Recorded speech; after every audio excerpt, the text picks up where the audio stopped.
Hello guys, welcome to my at cook channel. আজকে আমরা নিয়ে চলে এসেছি রুই মাছের কোরমা রেসিপি। শীতকালে মাছ কিন্তু সবাই খেতে পছন্দ করে এবং যদি রুই মাছের কোরমা বানিয়ে নেওয়া যায় তাহলে তো কোনো কথাই হবে না। দেখে নেওয়া যাক আজকে সহজ একটা সরল রেসিপি। দেখুন, এখানে আমি ভালোভাবে মাছগুলোকে পরিষ্কার করে ধুয়ে নিয়েছি। আঁশগুলো ভালোভাবে ছাড়িয়ে নিয়ে পিসগুলো আমার এরকম হয়েছে। আমি সমস্ত রকমের পিস নিচ্ছি, আপনারা চাইলে পেটি, ডাকা বা যে কোনো রকমের নিতে পারেন। মাছের মধ্যে আমি ম্যারিনেট করে নেওয়ার জন্য দিয়ে দিলাম হলুদ গুঁড়ো 1 চা চামচ, দিয়ে দিচ্ছি লঙ্কা গুঁড়ো 1 চা চামচ পরিমাণে। হলুদ এবং লঙ্কা এই দুটোকে ভালোভাবে মিক্স করে নেব। মাছগুলোকে সুন্দরভাবে কোটিং করে নিতে হবে, মশলার ম্যারিনেট করে নিতে হবে। সব জায়গায় যেন হলুদ এবং লঙ্কাটা ভালোভাবে অ্যাবসর্ব হয়। দেখুন, এখানে মাছটাকে হলুদ লঙ্কা মাখিয়ে নেওয়া হয়ে গেছে। সুন্দরভাবে মশলাগুলো মাছের মধ্যে লেগে আছে। এবার চলুন কোরমাটা বানিয়ে নেওয়া যাক। রুই মাছের কোরমা বানিয়ে নেওয়ার জন্য কড়াইতে আমি দিয়ে দিচ্ছি পর্যাপ্ত পরিমাণে সরষের তেল। তেলের পরিমাণ অল্প একটু বেশি রাখবেন, কারণ কোরমা বানাতে গেলে অল্প একটু তেল লাগে। এবার এখানে আমি তেলটাকে ভালোভাবে কড়াইয়ের মধ্যে লাগিয়ে নিচ্ছি, যাতে মাছ বা যে কোনো জিনিস দেওয়ার সময় কড়াতে ধরে না যায়। দিয়ে দিচ্ছি একটা বড় সাইজের কুচিয়ে নেওয়া পেঁয়াজ। পেঁয়াজ এখানে পরিমাণটা অনেকটাই বেশি রাখতে হবে, না হলে কোরমাটা ভালোভাবে গ্রেভিটা হবে না। এখানে আমি দুটো বড় সাইজের পেঁয়াজ দিয়েছি। পেঁয়াজটা নাড়াচাড়া করে এবার লালচে ব্রাউন করে অল্প একটু ভেজে নেব। সুন্দরভাবে 3 থেকে 4 মিনিট পেঁয়াজটা ভালোভাবে নাড়াচাড়া করে নেওয়ার পর দেখুন লালচে ব্রাউন হয়ে এসেছে। এই পর্যায়ে আমি এখানে কয়েকটা বাদাম বা ড্রাই ফ্রুটস দিয়ে দেব। এখানে আমি দিয়ে দিচ্ছি কিশমিশ, কাজু বাদাম, আমন্ড বাদাম। এই 3টি বাদাম আমি এখানে দিয়ে দিচ্ছি। এগুলো দিয়ে দিলে কিন্তু খেতে খুবই সুন্দর হয়। এই বাদামগুলো দিয়ে দেওয়ার পর ভালোভাবে নাড়াচাড়া করে বাদামগুলোকেও ভেজে নেব পেঁয়াজের সঙ্গে। দেখুন, পেঁয়াজগুলো ভালোভাবে কিন্তু লালচে ব্রাউন হয়ে এসেছে, বাদামগুলোও সঙ্গে লালচে ব্রাউন হয়ে এসেছে। এই পর্যায়ে আমি বাদাম এবং পেঁয়াজগুলোকে একটা পাত্রের মধ্যে তেলটাকে ঝরিয়ে তুলে নেব। এই পেঁয়াজটাকে আমরা তুলে নিচ্ছি একটা পাত্রের মধ্যে। ভালোভাবে সাবধানে এই কাজটা করবেন। ভাজা পেঁয়াজটাকে তুলে নেওয়ার কারণ হচ্ছে ভাজা পেঁয়াজটা এবার আমরা ভালোভাবে পেস্ট বানিয়ে ফেলবো, কোনো রকম জল ছাড়াই।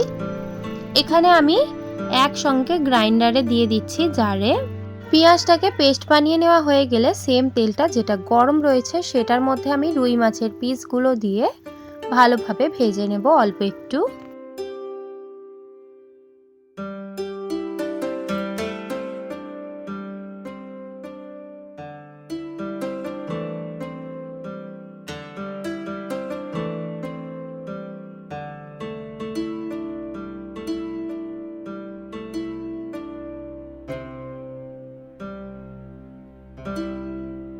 রুই মাছগুলো ভাজতে দেওয়ার পর যতটা সময় লাগবে সেই সময়টাই আমি মিক্সচারের জারে যে পেঁয়াজটা ভেজে নেওয়া নিয়ে নিয়েছিলাম সেটার মধ্যে আরও 2টো কাঁচা লঙ্কা দিচ্ছি।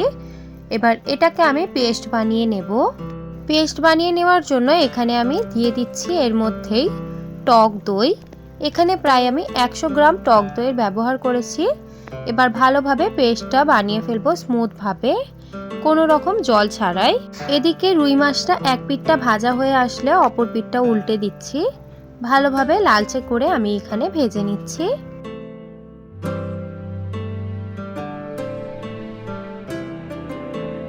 রুই মাছটা ভেজে নেওয়া হয়ে গেলে আমি তুলে নিচ্ছি একটা পাত্রের মধ্যে। সুন্দরভাবে লালচে কালারটা চলে এসেছে, এবার আমি তুলে নিচ্ছি। এখানে আমার মাছের পিসগুলো অনেক কটা আছে, তাই দুবার করে ভেজে নিয়েছি, জায়গা যেহেতু হয়নি। আপনারা চাইলে একবারই ভেজে নেবেন। এদিকে আর রুই মাছটা ভেজে নেওয়া দেখালাম না, সোজা চলে যাই কোরমাটা বানিয়ে নেওয়ার জন্য। সম্পূর্ণ মাছটা তেলের মধ্যে ভেজে নেওয়া হয়ে গেলে সেম কড়াইয়ের মধ্যেই দিয়ে দিচ্ছি এখানে লবঙ্গ, এলাচ ও দারচিনি, এই 3টি জিনিস। লবঙ্গ অবশ্যই ফাটিয়ে দেবেন, না হলে কিন্তু তেলটা ছিটকে পড়ার সম্ভাবনা থাকে। ভালোভাবে গরম মশলাগুলোকে অল্প একটু তেলের মধ্যে দিয়ে ছেড়ে দেব। তারপর এর মধ্যে দিয়ে দিচ্ছি আদা এবং রসুনের পেস্ট 1 চা চামচ পরিমাণে। এই কয়েকটি জিনিস দিয়ে ভালোভাবে নাড়াচাড়া করে তেলের সঙ্গে খুবই সাবধানে মিক্স করে নেব। আদা রসুন দিয়ে দেওয়ার পর দিয়ে দিচ্ছি এখানে স্বাদ পরিমাণে নুন। নুন দেওয়া হয়ে গেলে এখানে আমি ব্যবহার করছি ঝালের জন্য গুঁড়ো লঙ্কা। ব্যাস এই কয়েকটি মশলা দিয়ে এবার ভালোভাবে নাড়াচাড়া করে কষিয়ে নেব। মশলাটা কষিয়ে নেওয়ার পর তেলের মধ্যে সুন্দর কালার চলে আসার পর এখানে আমি যে পেস্ট করে রেখেছিলাম সেই পেস্টটা দিয়ে দিচ্ছি। সম্পূর্ণটা পেস্ট দিয়ে দেওয়া হয়ে গেলে ভালোভাবে আবারও তেলের মধ্যে নাড়াচাড়া করে কষিয়ে নিতে হবে।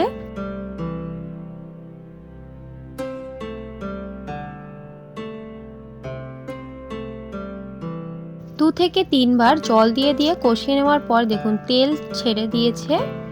এই পর্যায়ে আমি একটা একটা করে মাছ দিয়ে দিচ্ছি এই গ্রেভির মধ্যে। সুন্দরভাবে মাছগুলো দিয়ে দেওয়া হয়ে গেলে অল্প একটু জল দিয়ে দিচ্ছি। জলটা দিয়ে দেওয়া হয়ে গেলে এবার ঢাকা দিয়ে 10 থেকে 15 মিনিট ফুটিয়ে নেব গ্রেভিটা ঘন হয়ে আসা পর্যন্ত। ঢাকা দেওয়ার আগে আমি কয়েকটা কাঁচা লঙ্কা ছড়িয়ে দিচ্ছি গোটা, অল্প একটু ঝালটাকে ব্যালেন্স করার জন্য। ভালোভাবে আবারও নাড়াচাড়া করে দিয়ে এবার ঢাকা দিয়ে 10 থেকে 15 মিনিট ফুটিয়ে নিই গ্রেভিটা ঘন হয়ে আসা পর্যন্ত।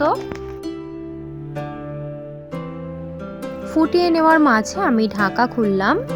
ঢাকাটা খুলে দিয়ে এখানে আমি গোলাপ জল অল্প একটু 1 চামচ এখানে স্প্রেড করে দিলাম, যাতে দারুণ একটা সুগন্ধ বেরোয় তার জন্য। আবারও ঢাকা দিয়ে আমাদের এবার 10 মিনিট ফুটিয়ে নিতে হবে। 10 থেকে 15 মিনিট পর ঢাকা খুললাম। দেখুন গ্রেভিটা পুরো ঘন হয়ে এসেছে। এবার এটা স্ট্যান্ডিং টাইমে রেখে আমরা সার্ভ করে নেব। আশা করি আপনাদের এই ভিডিওটা ভালো লেগেছে। যদি আপনাদের এই ভিডিওটা ভালো লেগে থাকে তাহলে অবশ্যই লাইক, শেয়ার এন্ড সাবস্ক্রাইব করে দেবেন। যদি আমার চ্যানেলে আপনারা নতুন হয়ে থাকেন অবশ্যই চ্যানেলটিকে সাবস্ক্রাইব করবেন। দেখা হবে নেক্সট ভিডিওতে। আজকের এই ভিডিওটা দেখার জন্য আপনাদেরকে অনেক অনেক ধন্যবাদ।